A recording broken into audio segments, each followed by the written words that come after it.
How to delete all Instagram posts at once.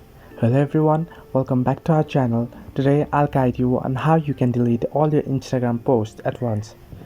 Well, if you open the app and if you go ahead to your profile by tapping on the profile icon that you can find on the bottom right of your screen, here you can see all your posts. Now, if you want to delete them all at once, then it's simple. The thing is, you can't. Now, Instagram doesn't have an option that you can delete your post all at once, even if you have a business account. So the only option you have is go ahead to your post and open them one by one and click on the three dot icon that you can find on the top right of your post, and then click on delete option and you can delete it. Now, the only option for you is to go to post one by one and delete them all.